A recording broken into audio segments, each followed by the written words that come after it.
Hello. Tonight our homework is 4-4, which is using expanded algorithms to solve multiplication problems. Now, boys and girls, don't get discouraged on this one if it's tricky for you. Okay, this is just one other strategy that you can use to help with your multiplication problems. If this doesn't make a lot of sense to you, we've used other ways and you can use those strategies to help you solve these problems. But again, this is just one way for you to do it, and hopefully it will click with you. But I'm going to do a couple problems this new way. And again, if it doesn't make sense, go ahead and go back to the old way with what we were doing in 4-3 and 4-2, our last couple nights of homework. So here's how it works. The first one, 42 times 8. So 42 times 8. The way this new strategy works is they have us break down this top number, because 42 is really four groups of 10, 1, 2, 3, 4, and 2 ones. But if it's times 8, that means they have us do it 1, 2, 3, 4, 5, 6, 7, 8 times. So they're having us break it down into the 10s and the 1s. So 42 times 8, if we break that into expanded form, that's really like saying 40 plus 2.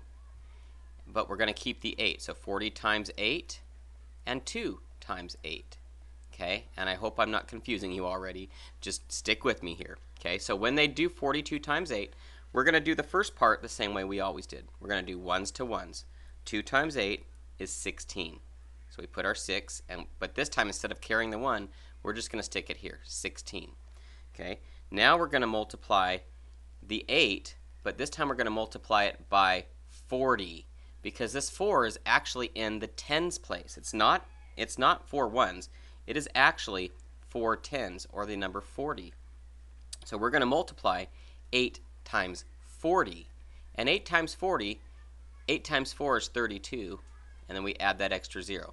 So 8 times 40 is actually 320.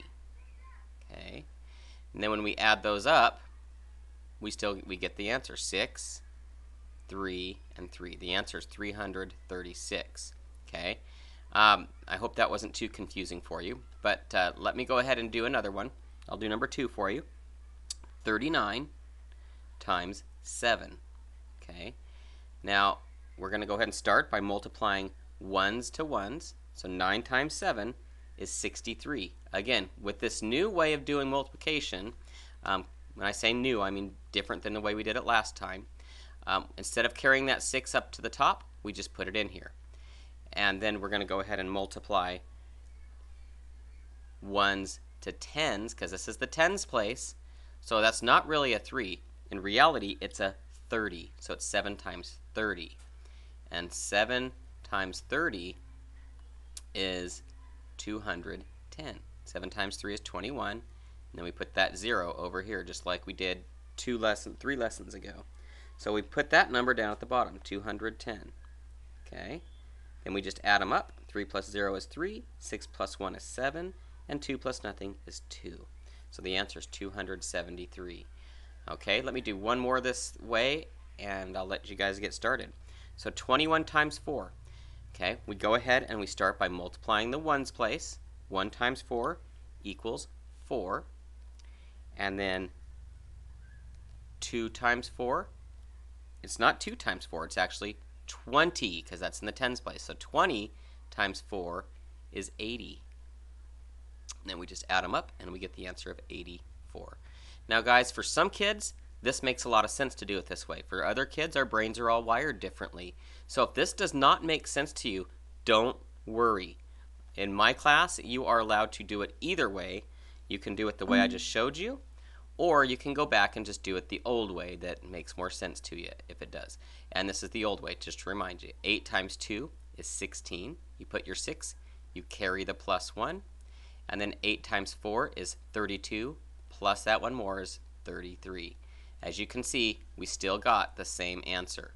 So guys, on your homework tonight, you have a choice. You can either do it this new way, or you can do it the old way. Either way, I will accept your answers. So good luck, and I will see you tomorrow.